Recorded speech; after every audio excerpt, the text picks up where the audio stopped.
Hello, everyone. In case you are just joining us, you're welcome to Junior Sub Webinar Series. And today we are going to have a very interesting guest. And before we bring in our guest, we want to welcome all of you joining us. Tell us where you're joining us from. And today's topic is one that concerns each and every one of us in the society. But sometimes we run away from it, we shy away from it, but it is a reality that has come to stay with us, that is living with us. And our topic today is the role of religious leaders in combating human trafficking. My name is Obehi Okwewele. I'm CEO of Genius Hub. Genius Hub is a human capital development organization. Genius Hub has very many service divisions. We're into the creatives, we're into the ICT sector, where we are developing apps, where we do trainings, a lot of trainings on US UI. We do graphic design trainings and everything around the ICT. We're into community engagements. We are a skill tech organization where we run a lot of skill acquisitions in courses like video editing, product design, web design, and all that you can think of around that.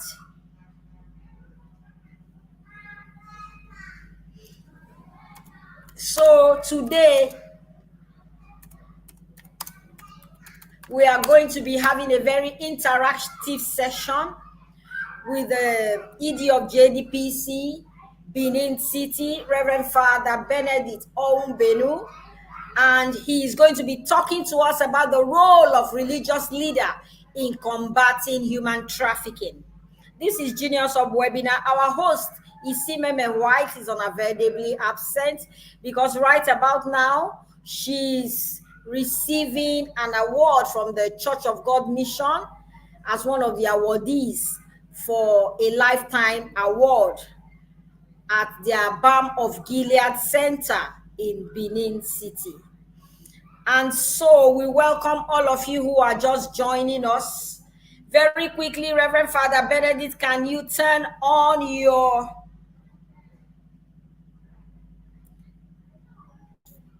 Hello, everyone. Can you hear me? Turn on your video so that we can see our guests. Can you hear me? The organizations at the forefront of combating and fighting human trafficking, reducing its menace in the society, one of the major stakeholders in Edo State, in Benin City, and in Nigeria as a whole.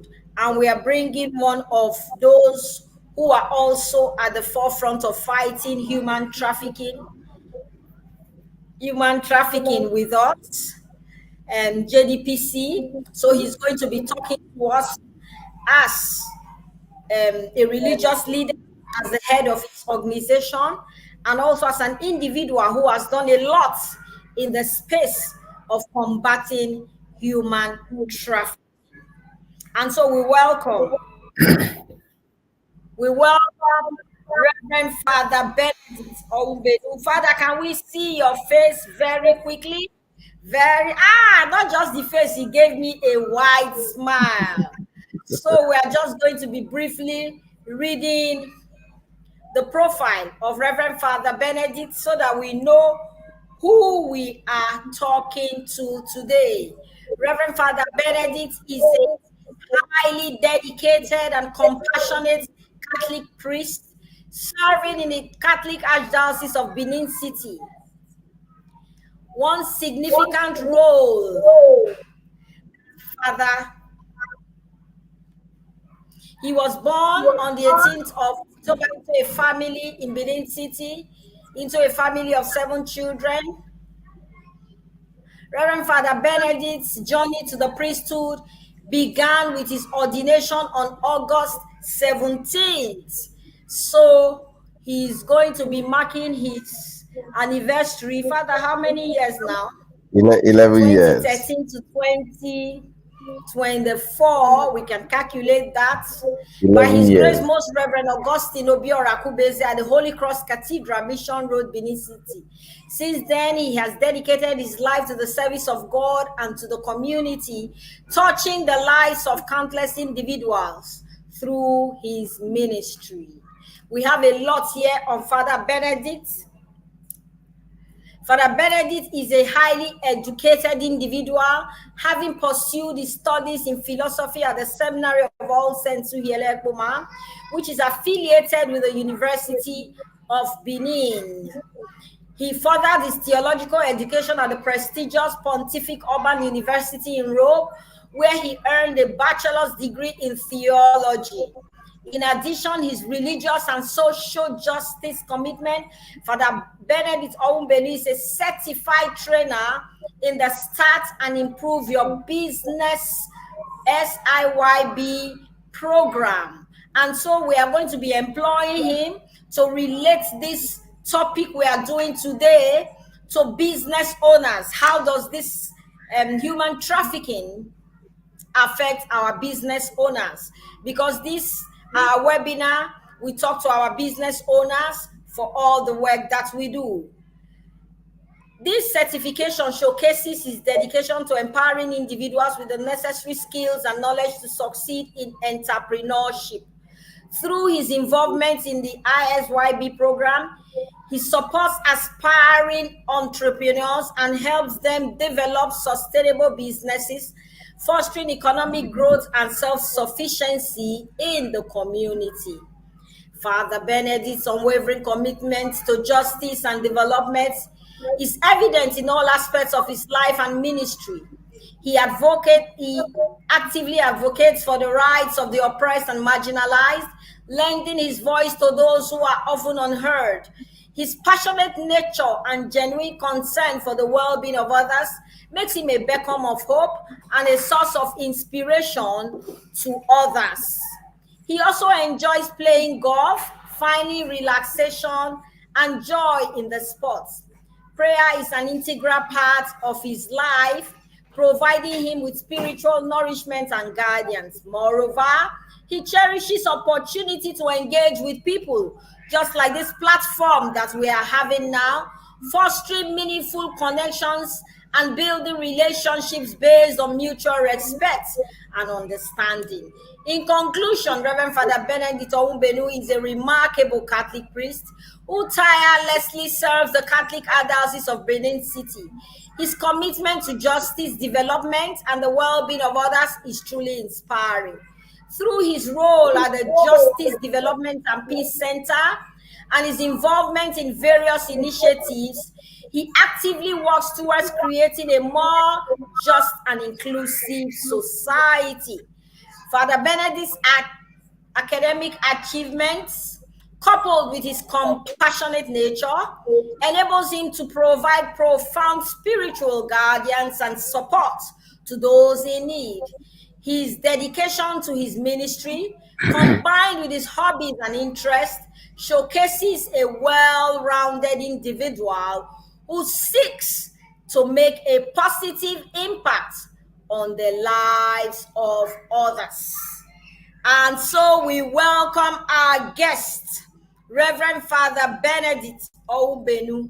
Father, you are welcome, you're welcome, you're welcome. Not be small things we don't read for your for your profile. Oh, your profile is humbling and it is a little bit intimidating. Welcome, welcome, welcome.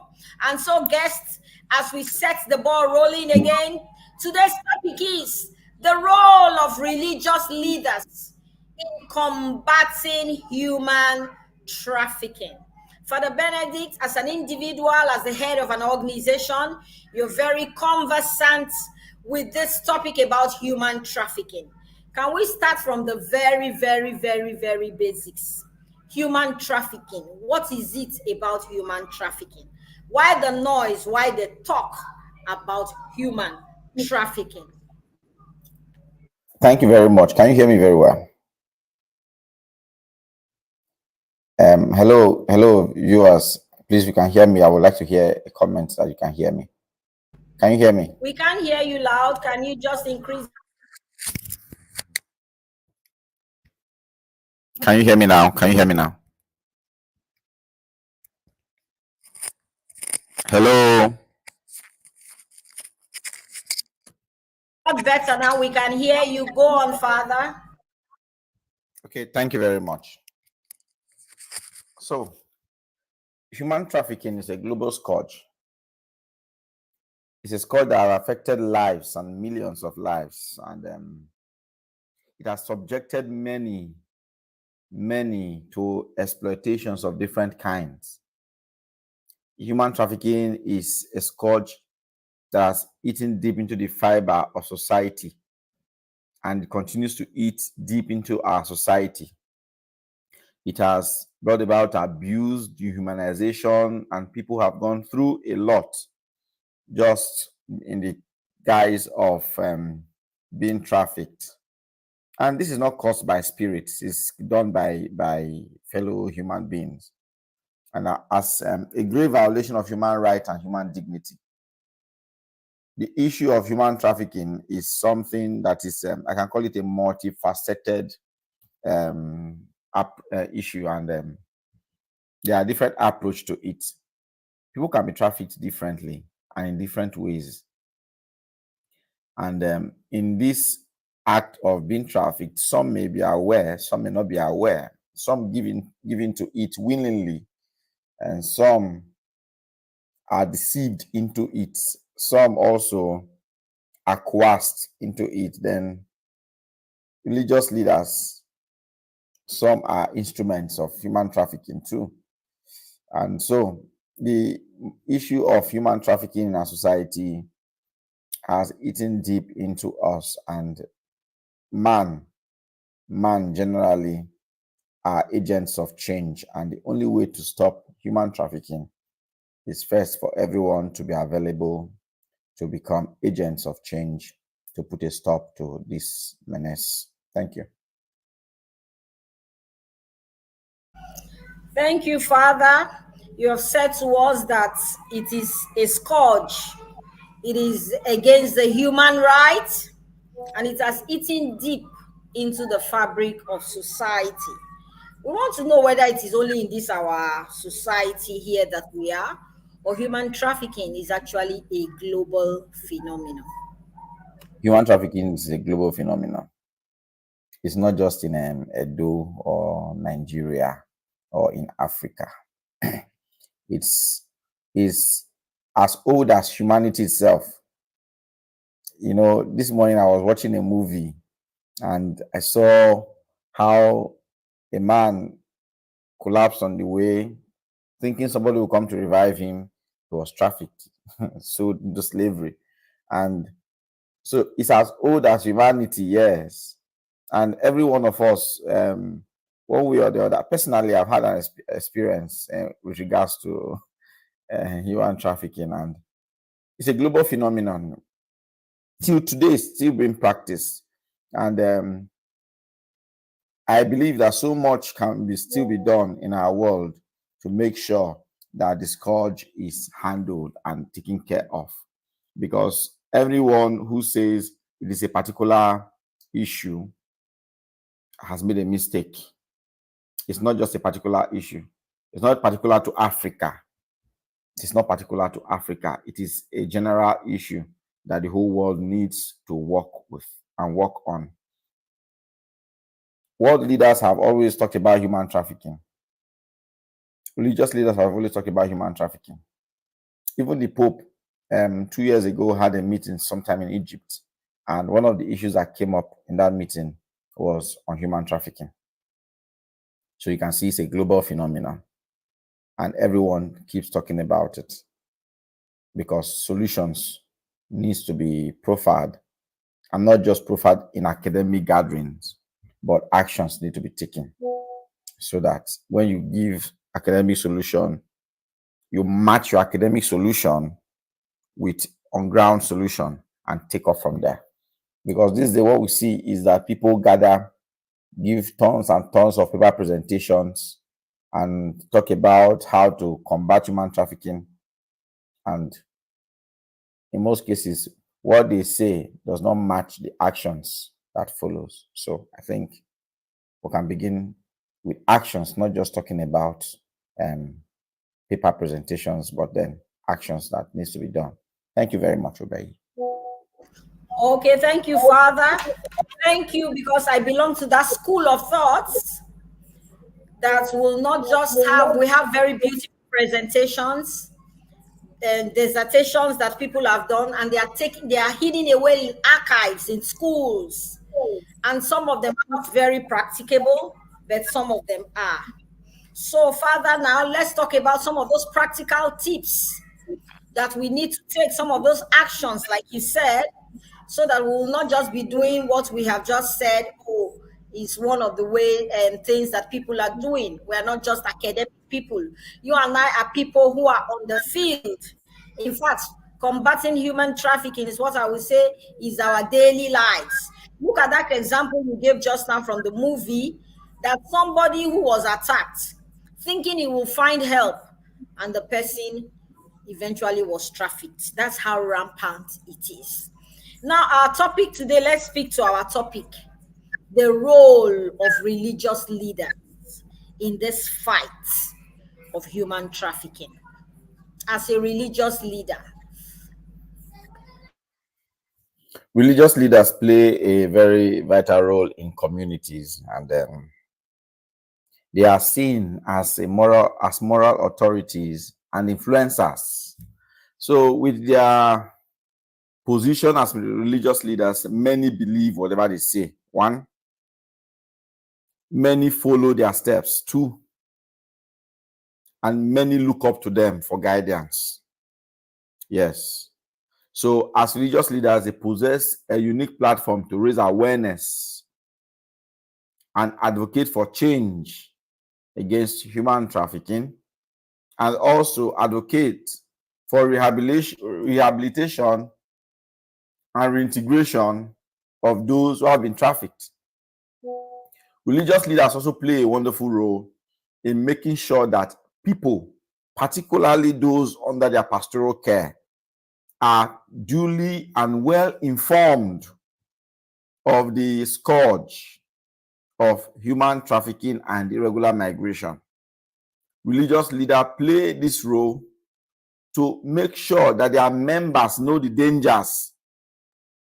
You know, these days you hear religious leaders praying, oh, you will travel abroad, God will bless you, your destiny is not here in Nigeria. Well, very true. But then you should be able to give the people the implications therein, and also tell them give them the right information and tell them the truth. But these days, yesterday, very fortunately or unfortunately, yesterday I had a meeting with some people, and because of the meeting was this, I'll share. Somebody was trafficked. The person was in the entourage of a pastor that traveled abroad on apostolic invasion. I use the word apostolic in quotes. And when they got to the country, the person was told, handed over to somebody to guide. So the person he was handed over to gave him the guidelines to follow with regards to what to do, why you are here, where to go, where not to go, and all that. So they began the journey. And the guy said, I'll use a guy because the person is not actually a guy. The guy said that he was made in the first week to go through a bitter experience. And he was told that he cannot make noise and he cannot communicate with home, because any wrong information he gives now will dent the image of the daddy Geo. So I asked him, how did you return? He now said he got to a Catholic church and asked to speak with a priest. So the priest he spoke with was a Nigerian priest. And the first question the priest asked him was, where are you from? He said Edo State. So immediately he said Edo State. The priest wrote it on our platform. So when I saw the news, I didn't know this thing would come back to me. So the priest connected him to another group of people that helped him to return. And those people now gave him my phone number. So he called and wants to see me. And yesterday he appeared in the office. When he appeared, I looked at him. I said, "Oh, you are the one you were talking about?" He said, "Yes." And that he's hiding now because the person that took him there is angry that he has returned, and because they have spent millions taking him there. So I said, this person didn't tell you the implication of what you were doing or what they were doing to you? He said, no. So you see, religious leaders, they play, many trust in religious leaders so much. Trust, you see, trust is very key. They trust religious leaders so much. So they come and they abandon themselves to you. Mothers will come and tell you, "Oh, daddy, please, I know you can help my son and my daughter. I know you can help my child." And so now we take advantage of that. We take advantage of that situation and begin to feed on them. Now, this is the sheep, and the shepherd that's supposed to be the guide becomes the wolf. So that's for some. But we also want to congratulate and thank religious leaders who have taken it upon themselves to always caution their members and also save their members. Save their members. I worked in one place not too long ago where a mother brought her 2 children and said, "Father, pray for them." I said, "How are they? What's happening?" Say, "Pray for them. They want to enter road so that God will lead them." I said, "Okay, Mama, go outside. Leave them for me. Go outside." So the woman went outside. I said to them, "Don't go." They said, "Father, we are suffering and things are not working for us." God so kind, I was running a sponsored program in the office to train people on skills and empower them. So I said, "Don't go. I will train you. What do you want to learn?" One said tailoring, the other one said mechanic. I said, "I will train you." So the one with mechanic, I took him immediately to my mechanic, where he will be free next year, January.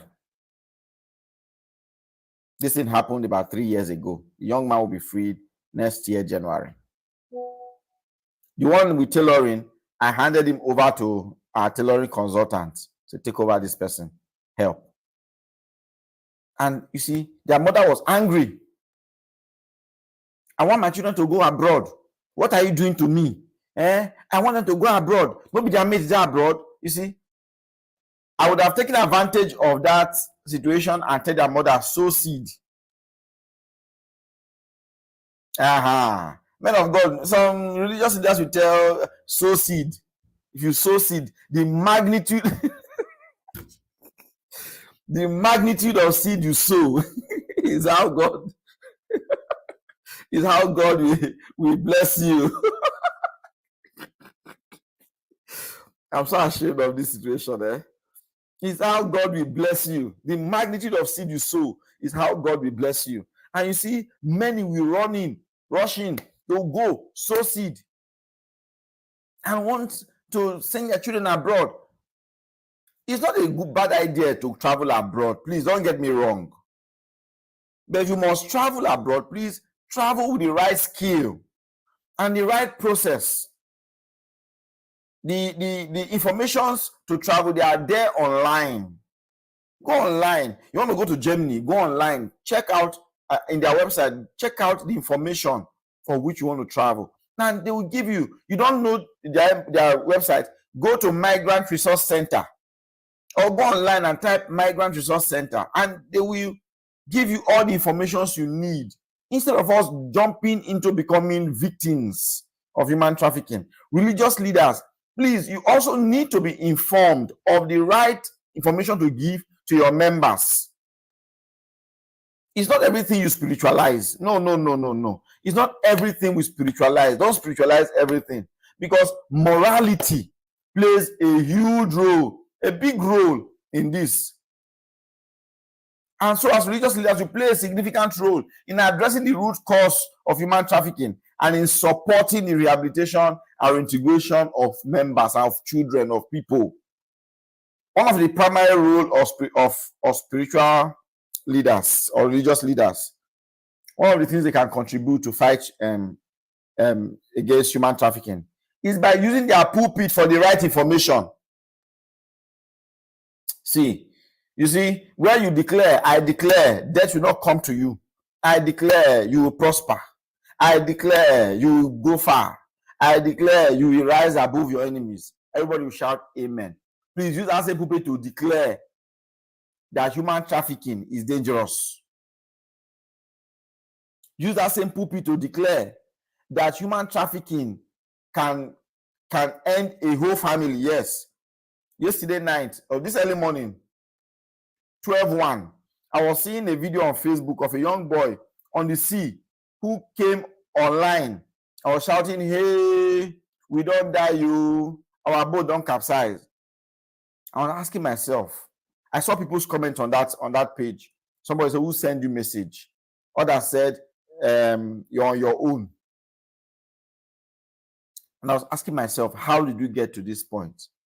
Did this person, I believe, wait, religious leaders now, it's not only pastors, so please, native doctors are religious leaders. Those who practice African traditional religion, you are religious leaders too. That's why I must give kudos to the Oba of Benin, who said no shrine should accommodate people coming in to swear that they want to travel abroad and all what's not.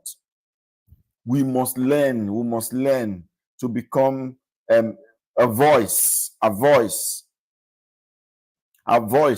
to end human trafficking. Now, when you preach about the moral and ethical imperative to combat modern slavery, you can inspire your members to take action and become involved in anti-trafficking initiatives. You can inspire them because you have giving them the right information. They will become a voice to also give that same information to their friends, to their loved ones. Today, youth work with information, and this mouth-to-mouth, face-to-face information is very, very, very, very potent and strong among our youth. Somebody can just right now update. Everybody will just go there. What's up? And say, I get update for China. And everybody will begin to give us the updates. He will just put price tag. And you see people paying. Why? They are desperate. No, I worked in one church where I used to do this. I would just write update, guys, gather. And you see these guys and ladies, they will be coming to my page. They will gather, say, guys, today, they fight for so place, so they for one person. You see, anybody who know that person, who get the information, once they give me, they will begin to share the information. So from my room, I can get the information of who that person is, where the person came from, what transpired that led to that accident or that attack. So I use that platform to begin to talk to boys and girls in the streets. Religious leaders can also initiate activities like football games, cooking competitions, interactions to help end human trafficking. But when you do all these interactions there, you bring in experts to talk to your youth, to talk to your church members, to talk to people. I went to a church to do a sensitization on human trafficking, and the pastor told me, Father, 3 minutes. What? I said, 3 what? He said, 3 minutes. I said, I'm not talking. Let's drop the microphone and leave. So church members now said, talk. So I started talking. And 3 minutes turned to about 30 minutes. I was detailed in the informations I was giving to them. To the point that when people started approaching me, I waited. They started approaching me to say, Father, thank you. This was the step I was taking. And this is what you have just said. Please, I'm stopping it. So religious leaders, you play primary role And religious leaders can also collaborate with local and national authorities, as well as non-governmental organizations, to disseminate information and resources within their community about human trafficking. I remember I went to one village to talk about human trafficking, and the youths of the community sent me out of their community. They asked me to leave, and they escorted me. They made sure that I left. Why? They said, even though people die, they will still go.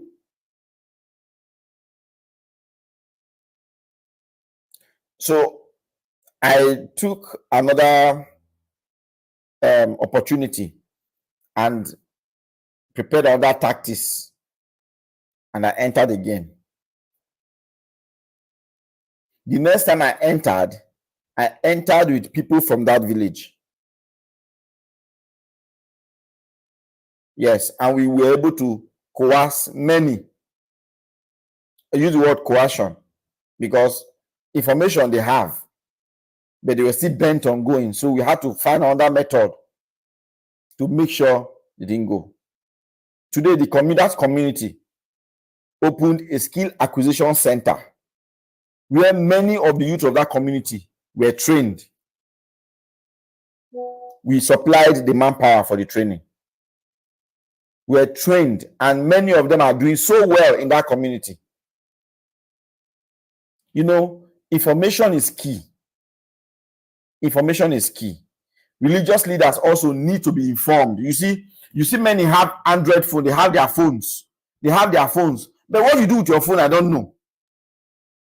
You should learn to read. It's not about the Bible. Even the Bible spoke against irregular migration, human trafficking. The people of Israel were in Egypt under Pharaoh, slavery. Because God was against human trafficking, he sent Moses to come and liberate them. That's why when it was time, he said, Pharaoh, let my people go. He was hell-bent on not letting them go. The liberation came. See, religious leaders need to be well informed. Read up. Attend seminars. If you are invited, go. Don't give excuse. Don't delegate somebody. Don't send your youth leader. Go yourself. Go and learn. Go and talk about it. Go and listen. Then come back and tell your people. Religious leaders, you play a beautiful role in the community. So if they call you daddy sir, daddy geo sir, pastor sir, father sir, then you should be available to get the right information to give to your members. I met a pastor who lost a son who took the road. And he said, Father, I'm ashamed of talking about it. He said because he was desperate. He said he was desperate. That's why he allowed the son to go. Desperation. I said, now it has happened to you. Will you allow someone else to send the child on that journey? He said, never. Never. Information is key. Thank you very much, Obey. Let me leave you for other questions. Father, this has been very, very interactive. And I'm going back to what we said at the beginning, practical steps. And you have really explained citing very relatable examples to all these practical steps that you have taken and some of the cases you have tackled. I just want to reiterate some of the points that you raised here. That just like religious leaders would use the pulpit to declare, I shall not die, I shall live. I am the head and I'm not the tail. In the same way, we can have declarations from the pulpit. Human trafficking is evil. Do not involve yourself in human trafficking. For me, that's a strong takeaway from here.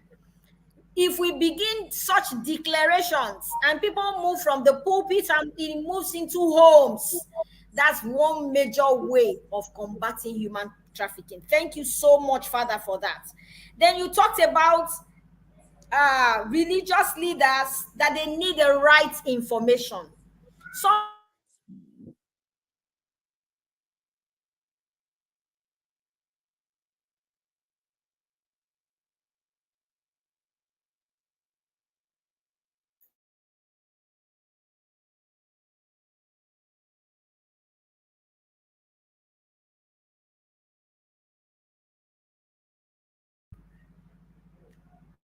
with the right information,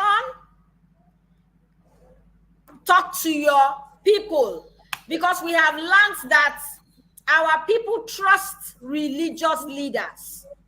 Father, you remember the case where we had this case in Naptiv? Naptiv told us two fake reverend sisters that just went to a village and they told the women, bring your children and we will train them for you. That issue of trust. They just saw people dressed in religious habits and they trusted like that.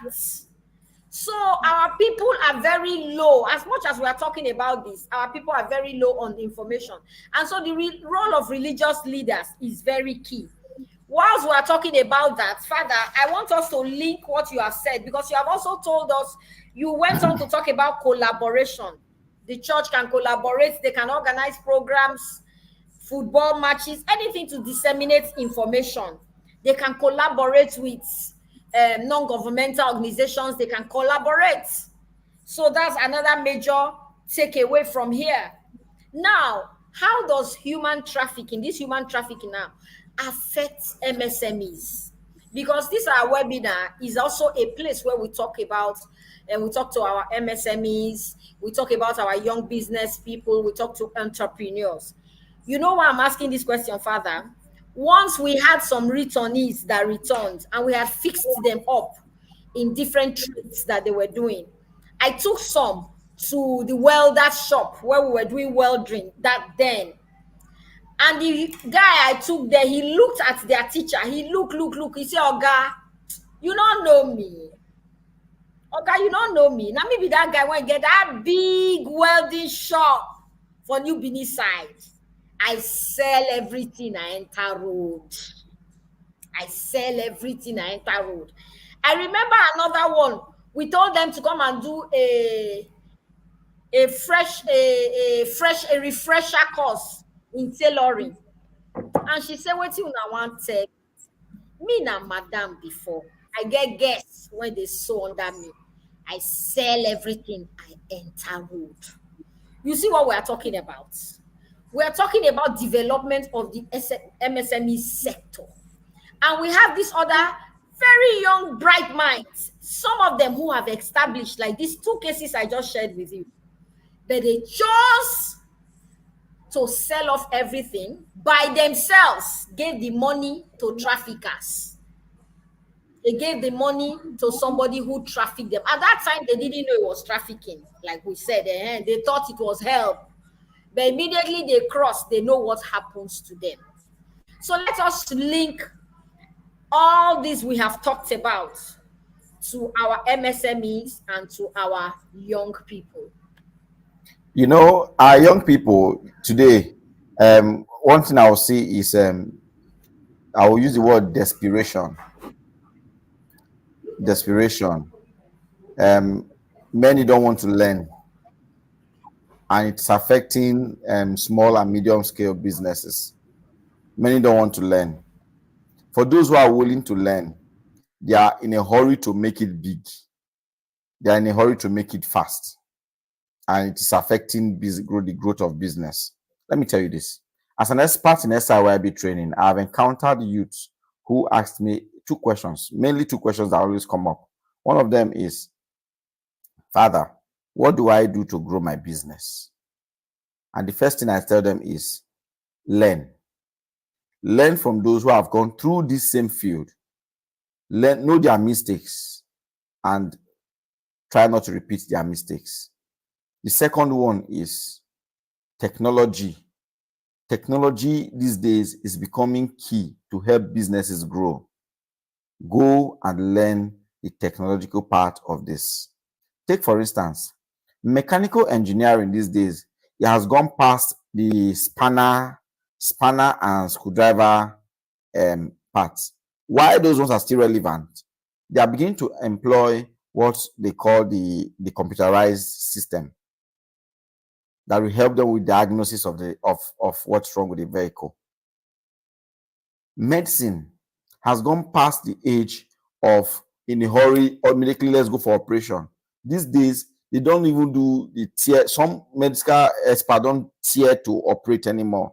They can just give you a drug or they'll put you through a procedure. Not 100% you go into the theater, rush into the theater.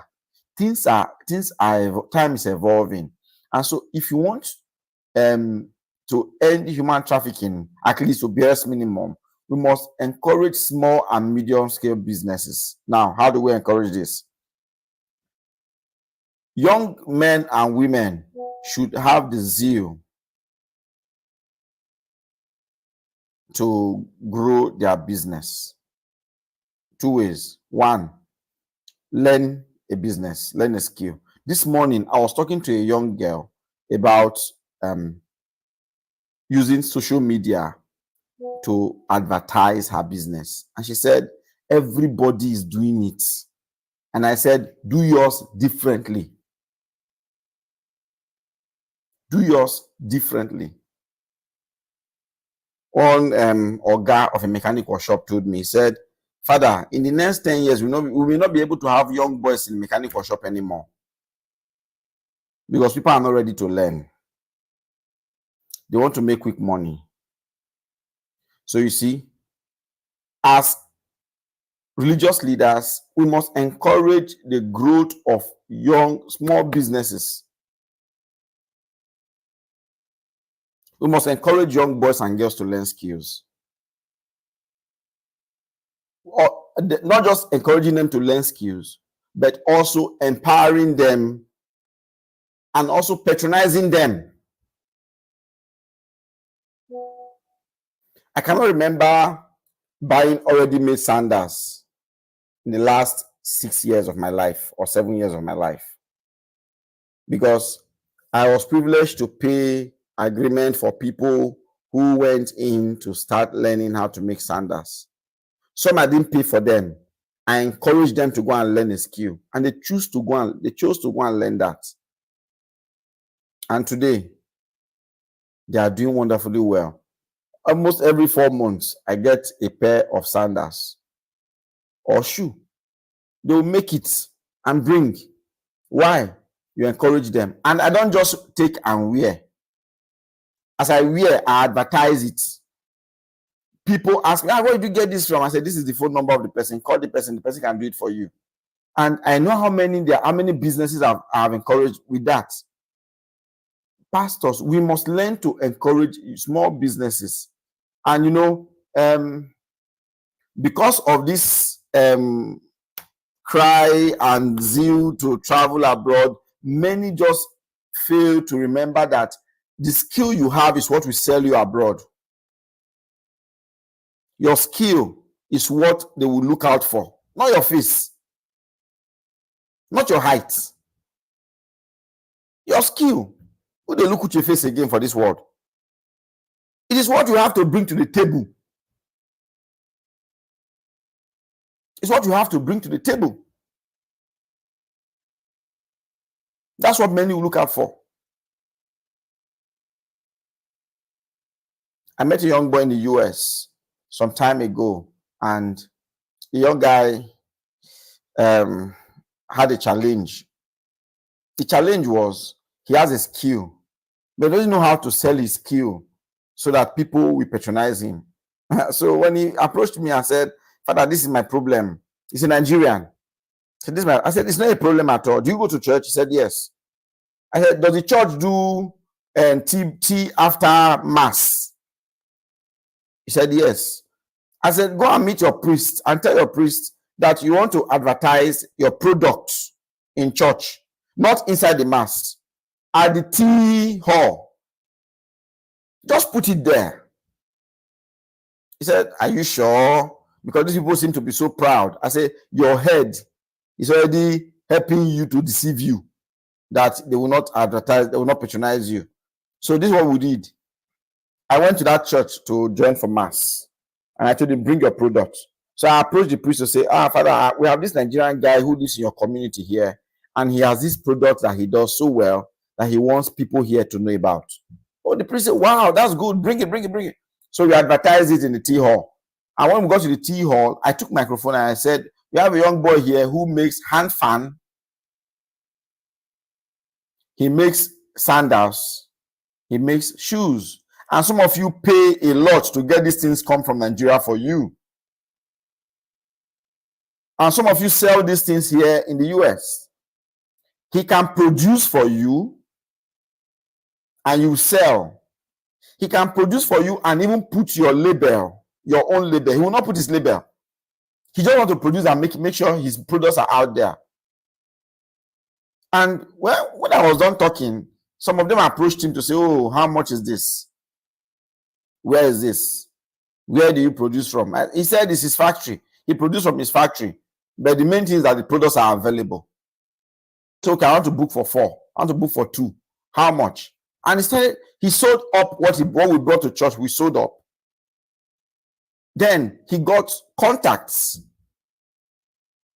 Young boys and young girls must be willing to use their skill. See, nobody can tell me that he's not gifted in one thing or the other. While I was in training in seminary, I was trained to be a book binder. See, a book no dey spoil for my front. Anywhere I am,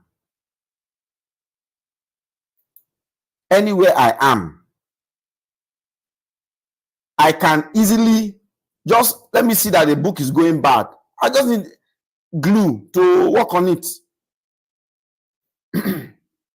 Let me see that I don't see paper flying around. It is useful. You just learn something.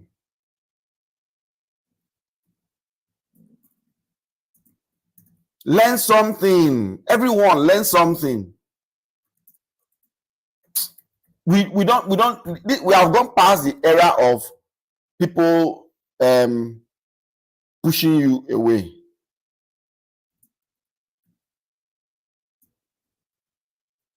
We've gone past that era.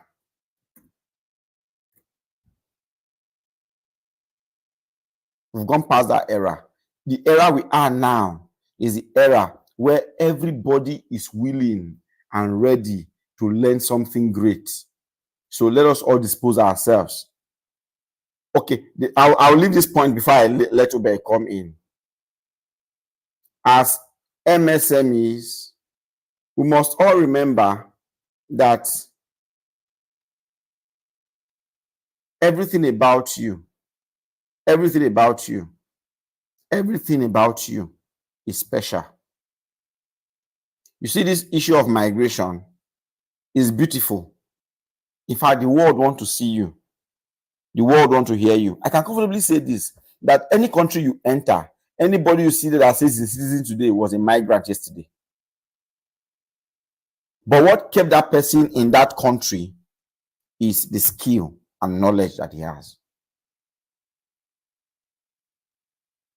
The skill and knowledge that you have.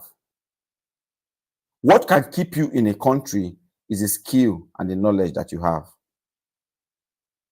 What can make you in a country is the skill and the knowledge that you have. What can sell you to the world is the skill and the knowledge that you have. What can make people know you is the skill and knowledge that you have. What can make people keep you? What can make nations keep you is the skill and the knowledge that you have. Sincerely speaking, the skill and the knowledge that you have. That's why I must encourage pastors and men of God to always encourage your members. Encourage your members. Today, I'll be meeting with children.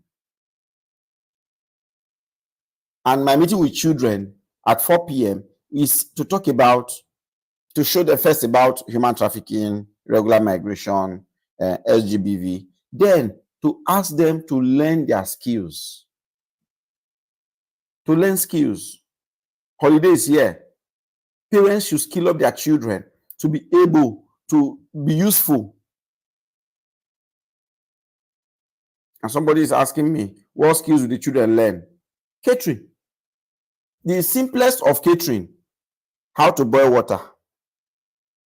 The simplest of all of them. Boil water first. Then you go and cook Indomie. Let's test your Indomie. Do they like eating Indomie?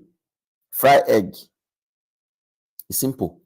Take needle and thread and sew your cloth. Just to start from that little. Then those who want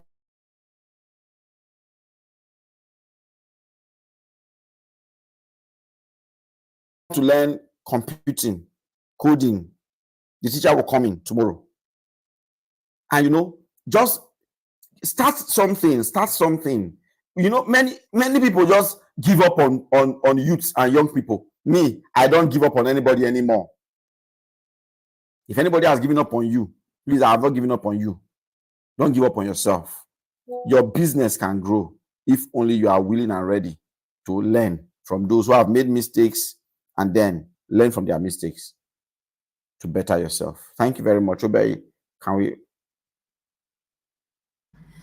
Padre, this has been very, very, very engaging, especially as we spread our tentacles and we have involved all our MSMEs, and as it is also one of your areas of expertise and you have showed us. Father, I just want to reiterate some of the points. And you said, what will make anyone keep you? Your skills and your knowledge. What will make nations keep you? Your skills and your knowledge. And that everyone can learn something. Then you started this other part by saying that when MSMEs come to meet you and you ask two questions. What do I do to grow my business? And you tell them, invest in technology. Business don't pass like at the talk, came in shop. You shade things here, only your primary customers. We are now in that age where you can grow. But first and foremost, you have to subject yourself to learn something. Then you capped it just now by saying that do not give up on yourself. And I think that is something that we need to maybe speak more about before we continue, how people should not give up on themselves. Our present day country, we have a lot of challenges and people want to run away. We have seen the Jackpot syndrome. We have seen that even those who have said that they have run away, some have run away and they have met another set of challenges that they were not prepared for. We talked about getting right information before you move. Come to Genius Hub, we will give you right information. Migrant Resource Center, GIZ, JDPC Benin City, all other stakeholders. We have the right information to give you to avoid people who are getting stranded. Father also talked about our some holiday programs, and I'm very excited, I'm very glad to say to us that we are not left behind, that Genius Hub has jumped right into that. We have our summer classes and they are very engaging, where children can come and learn skills.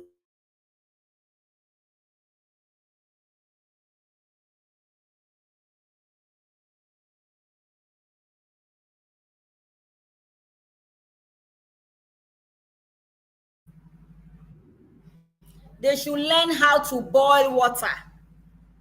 Learn how to boil water first and foremost. Then they can begin to learn skills. So at Genius Hub, we have our classes ongoing for product design, UX, UI, web design, graphic design. What is very beautiful about our own program is the approach with which we are doing it. We have life skills, we have mental health and psychosocial support, and we have games and movie time for the children. We show them a movie, we allow them to interact, and they tell us lessons that they are learning from such movies and how they are going to apply such um, lessons. We have a very conducive environment where children can play and learn because it is holiday time. And so we're asking you to bring your children to our Benin office, to our Lagos office, where these classes are currently going on. We have those who want to learn photography, video editing, they are in their own sections. We have those who are learning tailoring, they are in their own sections. And we have those who are in the ICT class. So we have all this running for us. I think network has logged father out. I don't know whether he will be able to join us. I don't know if he's backstage. Please, media, can our summer school flyers begin to scroll?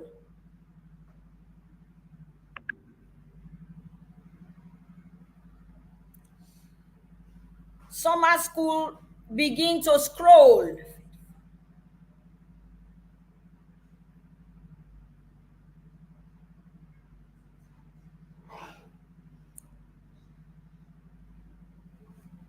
We have spoken a lot today about human trafficking, and Father has shared with us a lot about the work he is doing personally and as a religious leader.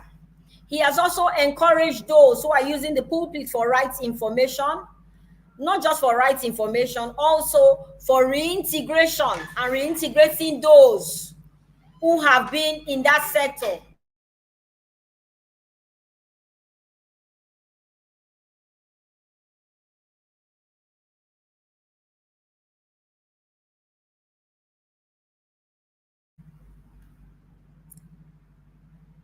And many religious leaders are doing very well. But we also have those who need to join. Enough of, oh, I see your future abroad. There's nothing wrong in seeing anybody's future abroad. It is a beautiful future. But what is wrong in it is the way you encourage this person to go about it. We have always advocated that migration is a choice, and migration brings about development. And so we are very happy to have had this section with Reverend Father Benedict today as he shared his personal journey and experience, even up to our business and all we can do. Father, I don't know if Father can still join us so that we quickly wrap.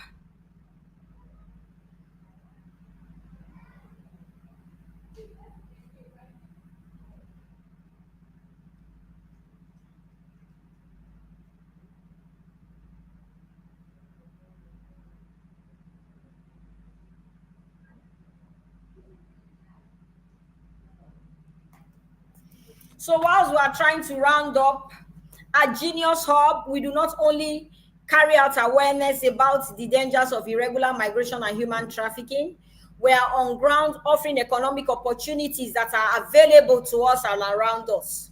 We are also very big on mental health and psychosocial support, tackling the in our reintegration process, because it is not enough for our people to come back and they have something doing. We have these cases of trauma where we have to deal with the trauma and how they have to move on and become the better versions of themselves. Where that their story, the messed up story, can become their message. Where they can employ the power of pain. Pain can become a tool in their hands. Where pain can be transformed into power. Power for change, power to join their voices in this fight against human trafficking, and power that can make them big industry leaders in every area that they have chosen.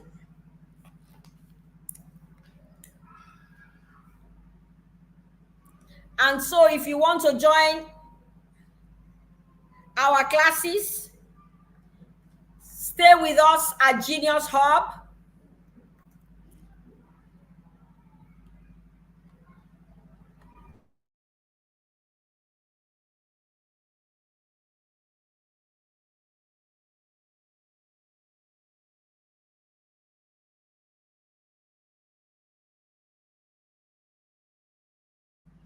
Okay, Media Father is backstage. Can we bring him in now?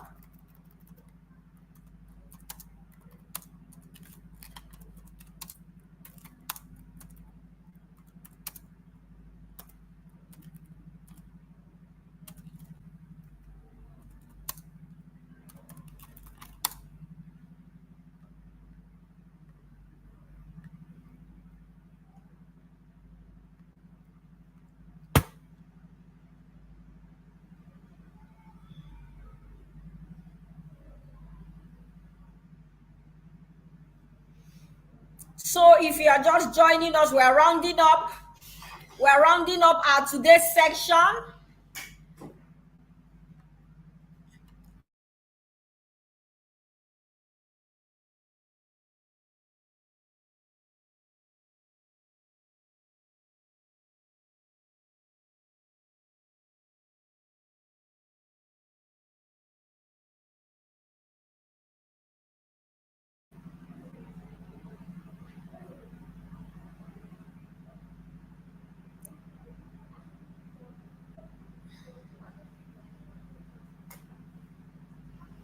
So we have been talking about the role of religious leaders in this issue of combating human trafficking.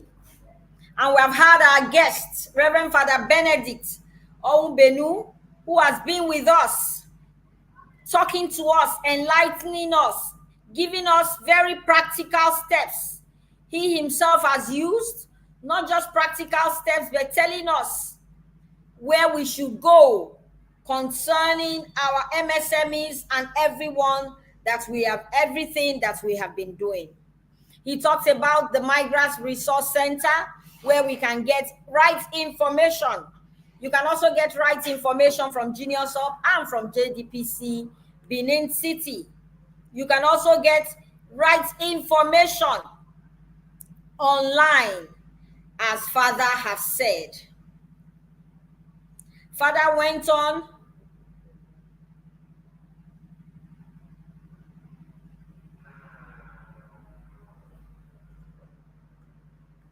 So as we wrap now, since network will not allow us to bring Father back, we thank you, Reverend Father Benedict, for coming, for joining us.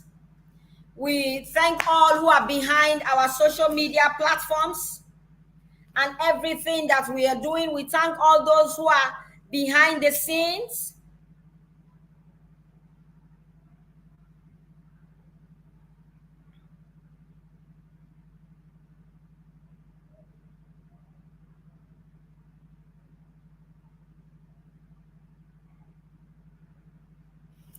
And we'll bring you our continued webinar sessions by next week, Monday.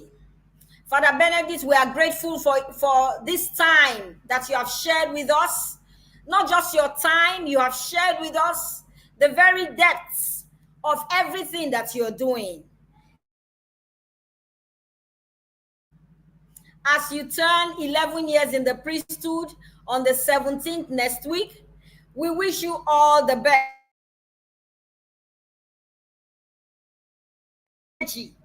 that you have put into this work that you are doing.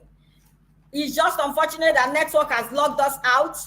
We wanted to talk about that case where you said the villagers led you out, but you re-strategized and brought back that same message. That is how rugged and dogged you are in this fight against human trafficking. Thank you. Thank you to all our team members who are behind the scene and all those who are with us today. Till we see you again next week. It is a beautiful wrap with us today.